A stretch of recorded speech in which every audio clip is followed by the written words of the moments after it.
Neo skin ఇక్కడ అన్ని రకాల స్కిన్, హెయిర్ మరియు లేజర్ ట్రీట్మెంట్ లభిస్తాయి.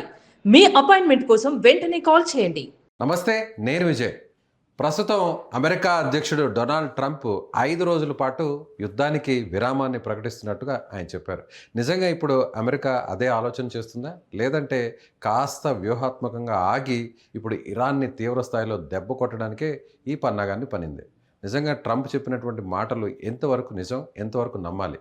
దీని గురించి మాట్లాడదాం. మనతో పాటు నా రిటైర్డ్ ఆర్మీ ఆఫీసర్ కల్నల్ బివిరావు గారు. సార్ నమస్తే. నమస్తే సార్, ట్రంప్ చెప్పినట్టుగా ఒక 5 days వరకు బ్రేక్ ఇస్తున్నాం అంటున్నారు, కానీ ఎక్కడ ఇరాన్, ఇజ్రాయెల్ ఆ విషయాన్ని పట్టించుకోవట్లేదు, యాజిటీస్గా కంటిన్యూ అవుతున్నాయి. ఎందుకు ట్రంప్ 5 రోజులు బ్రేక్ అన్నారు? ఏంటంటే అండి, అమెరికా దగ్గర మిసైల్స్ ఇటువంటి స్టాక్ పైల్ చాలా తగ్గిపోయింది. ఎందుకంటే యూక్రెయిన్లో చాలా వరకు కమిట్ చేసేసారు వాటిని.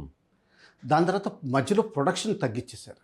యాక్చువల్గా చూస్తే ఏంటంటే వాళ్ళకి కొంచెం డెఫిషియన్సీ ఉంది. అందుకనే సౌత్ చైనా సీ నుంచి, కొరియా నుంచి అక్కడున్న ఎగ్జిస్టింగ్ ఎక్విప్మెంట్ని ఇక్కడ కదల్చాల్సి వస్తుంది. అందుకు టైం కావాలి. అందుకనే టైం కావాలి.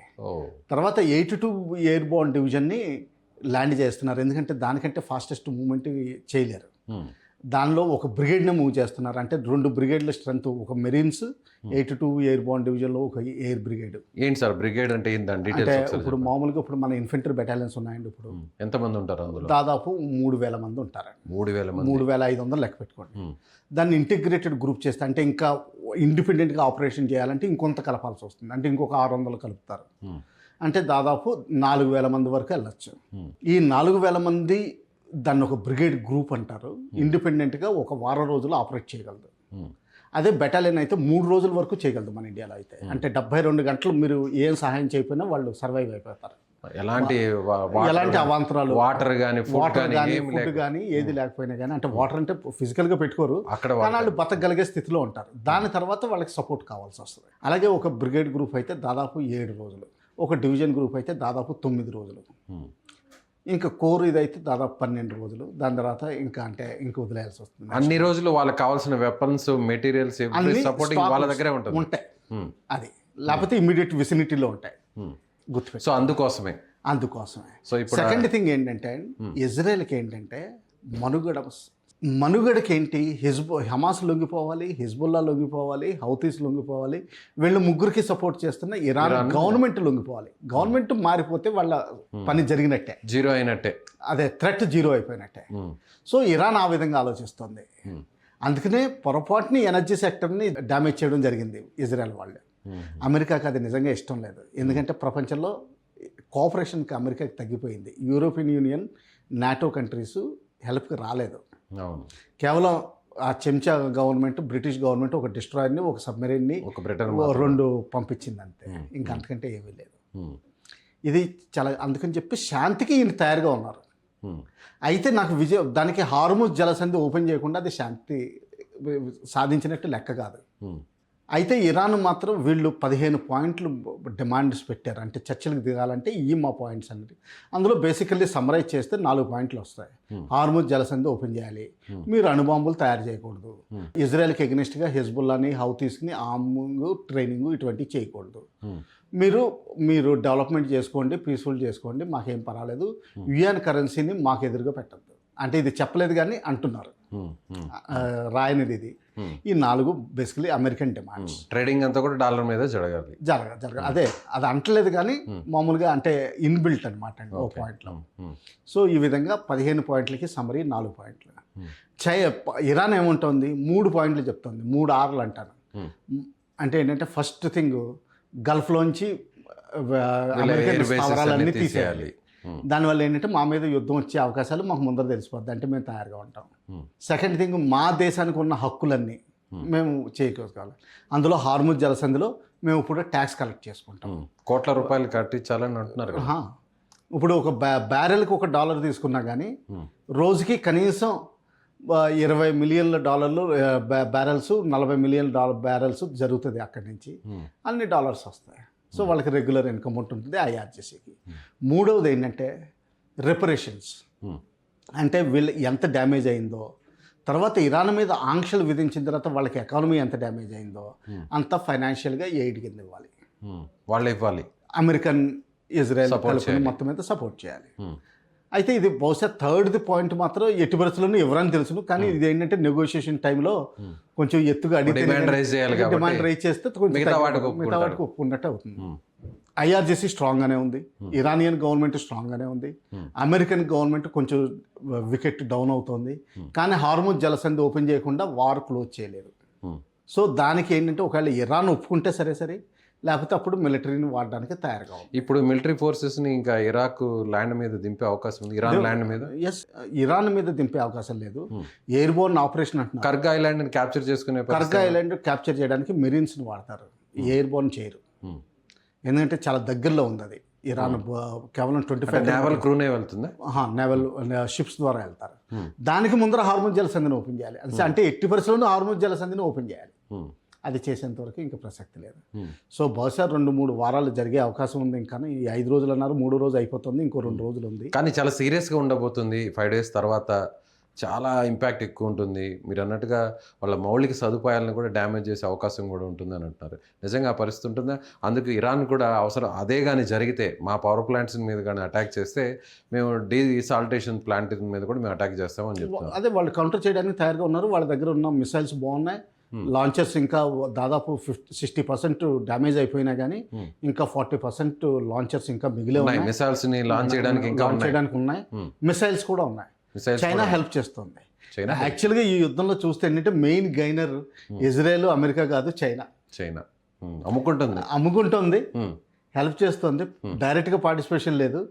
అమెరికాతో పాటు సూపర్ పవర్గా ఎదుగుతుంది. అమెరికాని ఇప్పుడు బలహీనపరిచి తద్వారా తన పైకి వస్తుంది. అంటే ఇరాన్ లాంటి దేశాన్ని లొంగ తీసుకోలేకపోతుంది, అంత పవర్ఫుల్ అమెరికా అనేది ఇప్పుడు అక్కడ అందరికి అర్థమవుతుంది ప్రపంచ దేశాలకి. దానివల్ల సో F-35 లాంటి ఫైటర్ జెట్స్ కూడా వాళ్ళు కూల్చేశారు. దానికి రష్యన్ S-400 సప్లై వల్ల జరిగిందండి. అది F-35 ఇప్పుడు S-400 మనకి ఆపరేషన్ సింధూర్లో రష్యా ఇచ్చిన ఆ S-400 మనకు అద్భుతంగా పనిచేసింది. సో ఇప్పుడు ఇరాన్ కూడా ఇచ్చిందంట. ఇరాన్కి ఇచ్చిందండి. ఇంకొక కన్సైన్మెంట్ నిన్న షిప్లో పట్టుకున్నారు వీళ్ళు. మామూలుగా ల్యాండ్ రూట్లో హెవీ, అంటే దానికి ఏంటంటే హెవీనెస్ ఎక్కువ ఉంటుంది కాబట్టి ఆ రోడ్ రూట్ మీద బోర్డర్ ఏరియాస్లో ఎస్పెషల్లీ వీక్ బ్రిడ్జ్లు ఉంటాయి, అది రావడం కష్టం అవుతుంది. కష్టంతో తీసుకొచ్చారు, రష్యన్ సప్లై చేశారు. దానివల్ల F-35 కోల్చగలిగారు. ఇది ఎప్పుడు తీసుకొచ్చారు సార్? ఇది వార్ స్టార్ట్ అయిన తర్వాత 160 టన్నుల సామాన్లు తీసుకొచ్చినట్టు రిపోర్ట్ వచ్చింది. ఓకే, సో రష్యా సపోర్ట్ చేస్తుంది, చైనా కూడా సపోర్ట్ చేస్తుంది. చైనా బాగా చేస్తుంది, సైబర్ వార్ఫేర్, ఇన్ఫర్మేషన్ వార్ఫేర్ ఇవన్నీ కూడా చేస్తుంది. రష్యా ఏంటంటే యూక్రెయిన్లో ఇరుక్కుపోయింది. ఇంకా ఒకవేళ అది కానీ లేకుండా అది జూన్ వరకు పోస్ట్ పోన్ చేయకపోతే ఇక్కడ ఇరాన్కి తప్పనిసరిగా హెల్ప్ చేస్తుంది. ఇంకా అసలు వీళ్ళ సాధ్యం కాదు. ఇప్పుడు మీరు ఒక సీనియర్ ఆఫీసర్గా చెప్పండి, మీరు కల్నల్ పొజిషన్లో వర్క్ చేశారు. అమెరికా పవర్ తగ్గిపోతుంది అనుకోవచ్చా? మనం నిన్న మొన్నటి వరకు కూడా చూస్తే అమెరికా ప్రపంచంలో ఏ దేశం మీదైనా కూడా అటాక్ చేయగలదు. సో వాళ్ళ ఎయిర్ బేసెస్, అలాగే వాళ్ళతో ఉన్న మిత్ర సంబంధాలు ఉన్న దేశాలలో కూడా వాళ్ళ స్థావరాలు ఉన్నాయి. ఇలా అన్నీ కూడా చెప్పుకుంటూ వచ్చాం. కానీ ఇరాన్ని చాలా తక్కువ అంచనా వేసి ఇప్పుడు అమెరికా బలహీనపడింది అందరి దృష్టిలో అని అంటారు. అమెరికా పవరే మిలిటరీ ఆర్మ్స్, ఇప్పుడు అదొక రకంగా పోయిందంటారా? ఆ పరువు పోయిందంటారా, లేకపోతే ఆ పవర్ కూడా తగ్గిపోయింది? ఇంకా పోలేదు, కానీ పీక్ దాదాపు తారాస్థాయికి చేరుకున్నట్టు మనం లెక్క పెట్టుకోవాలి. ఇంకా దీని తర్వాత భయపడరు అంటారా? నెక్స్ట్ ఇంకా భయపడే వాళ్ళు తక్కువ అవుతారు. కాకపోతే ఏంటంటే పర్షియా అన్నది, ఇరాన్ చాలా పాత, మనకెంత హిస్టరీ ఉందో వాళ్ళకి ఎంత ఉంది. మహాభారత్లో కాంబోజ్ హయాల్ అన్న వర్డ్ వస్తుంది మీకు. కాంబోజ్ హయాల్ అంటే ఇరాన్ నుంచి వచ్చిన ఫైనెస్ట్ హార్సెస్ అని కాంబోజ్ అనేవారు ఆ రోజుల్లో ఇరాన్ని. సో తర్వాత ఏంటంటే వీళ్ళు అప్పట్లో ప్రపంచాన్నే పరిపాలించారు. జెక్సస్ వీళ్ళందరూ మీకు సిసిలీ వరకు అటాక్ చేశారు, అందరూ క్యాప్చర్ చేశారు. ఈజిప్ట్ ఇవన్నీ కూడా ఇరాన్ పరిపాలనలో ఉండేవి. కేవలం టర్కీలో వాళ్ళు రూలర్స్ వచ్చేంత వరకు 12వ శతాబ్దంలో వచ్చేంత వరకు ఇరాన్ ఉండేది. మొత్తం ఈ మిడిల్ ఈస్ట్కి అంతటికి ఇరాన్ సామ్రాజ్యం ఉండేది. సౌదీ అరేబియా ఇవన్నీ అసలు 1935 వరకు ఎవరు లెక్కే చేసేవారు కాదు. సో వాళ్ళకి ఆ ప్రైడ్ ఉంటుంది. మనకి ఇండియాలో ఇప్పుడు బ్రిటిషర్లు 200 ఏళ్ళు పరిపాలించారు, సత్యనాశనం చేశారు, అయినా కానీ మళ్ళీ మనం పైకి తిరిగి వస్తున్నాం. అలాగా ఓల్డ్ సివిలైజేషన్ ఎప్పుడు పైకి తిరిగి వస్తుంది. ఓకే, సో ట్రంప్ మన మోడీ గారికి కూడా కాల్ చేశారు, అలాగే మన ప్రధాని కూడా మోడీ గారు కూడా పెజెష్కియాన్తో ఇరాన్ అధ్యక్షుడితో మాట్లాడారు. సో అందరి మధ్య అమెరికా ఇజ్రాయెల్ కూటమికి, ఇటు ఇరాన్ కూటమికి మనం మధ్యవర్తిగా ఏమైనా ఉండే అవకాశం, పాసిబిలిటీ ఏమైనా ఉంది? 100% ఉందండి. దాన్ని ఆపే శక్తి సామర్థ్యాలు మన దేశానికి ఉన్నాయనుకోవచ్చు. ఎగ్జాక్ట్లీ మనకున్నాయి. పీస్ చేయాలన్నా కానీ అంతెందుకండి యూక్రెయిన్లో కూడా మనం రష్యా యూక్రెయిన్ యుద్ధం ఆపు చేస్తే మన లైన్ ఆఫ్ కంట్రోల్ ఎలాగ ఉంటుందో అలా అక్కడ ఎస్టాబ్లిష్ అవ్వాల్సిన అవసరం ఉంది. ప్రస్తుతానికి యూరోపియన్ యూనియన్ దాదాపు 1,00,000 మందిని తయారుగా పెట్టుకుంది. దాని బదులు మనం వెళ్ళొచ్చు. మనం ఒక కోర్ పంపిస్తే చాలు. మనకున్న 13 కోర్లో ఒక కోర్ వెళ్తే చాలు, అంటే 1/13 వెళ్తే చాలు మనకి, అది పని అయిపోతుంది. అలాగే మనకి పాలెస్టైన్ తోటి కూడా మంచి సంబంధాలు ఉన్నాయి. మనం యాక్చువల్గా ఏమంటున్నామంటే మోదీ గారు ఇజ్రాయెల్ వెళ్ళే 2 రోజుల ముందర కూడా ఇజ్రాయెల్ తెలిసిన పాలసీ చేంజ్ అంటే రిజిస్ట్రేషన్ ఆఫ్ ల్యాండ్స్ వెస్ట్ బ్యాంక్లో చేసిందని మనం ఖండించాం. ఇజ్రాయెల్ తోటి ఫ్రెండ్షిప్గా ఉంటున్నాం. అంత మాత్రాన ప్రతిదీ ముందుగా సమర్థించట్లేదు, మనం ఇష్యూ బేస్డ్గానే సమర్థిస్తున్నాం. ప్యాలెస్టైన్కి కూడా మనం మందులు పంపించాం గాజాతో. సో ఆ విధంగా మన 2 స్టేట్ థియరీని ఇప్పుడు కూడా సపోర్ట్ చేస్తున్నాం. ఇజ్రాయెల్కి అది ఇష్టం లేదు, సింగిల్ స్టేట్ అంటారు వాళ్ళు. మన 2 స్టేట్ థియరీని 2 దేశాలు చేసేయండి, మీరు ఎవరు వాటికాళ్ళు పరిపాలించుకుని డెవలప్ చేసుకోండి అని మనం చెప్తున్నాం. సో మన ఇండిపెండెంట్ పాలసీ, మన స్టేచర్ విపరీతంగా పెరిగింది, especially after operation Sindoor. Okay, ఇది ఎవరు ఎక్స్పెక్ట్ చేయలేదు. ఆపరేషన్ సింధూర్ తర్వాత భారత్ పవర్ ప్రపంచ దేశాలకంతా కూడా తెలిసి వచ్చింది. ఇంత ఇంటిగ్రేట్ చేసి ట్రూప్స్ యాక్చువల్గా ఫిజికల్గా కదలకుండా, విమానాలు కూడా బోర్డర్ దాటకుండా ప్రెసిషన్ టార్గెటింగ్ చేయడం మనకే సాధ్యమైంది. పాకిస్తాన్ అట్టుడికిపోయింది. నిజంగా మోకాల మీదకి వచ్చి అమెరికా పరిగెత్తుకుని వెళ్ళారు. కిరాణా హిల్స్ మీద అటాక్ జరిగిన వెంటనే ఏం జరిగిందో మనం ప్రత్యేకంగా చెప్పాలి, తెలియలేదు వాళ్ళకి. అమెరికాకి సంబంధించిన C-30 అవి వచ్చింది, తర్వాత ఆ రేడియేషన్ లీక్ కాకుండా కూడా అన్ని చర్యలు తీసుకున్నారు. సో ఇప్పుడు ఒక రకంగా సూపర్ పవర్గా ఎదుగుతుంది ఇండియా. సూపర్ పవర్గా ఎదుగుతుంది. అయితే మనది డెమోక్రసీ, ప్లూరలిజం. మన జోలికి వచ్చేంత వరకు మనం వేరే వాళ్ళ గురించి ఆలోచించాలి. తర్వాత మన ధర్మబద్ధం.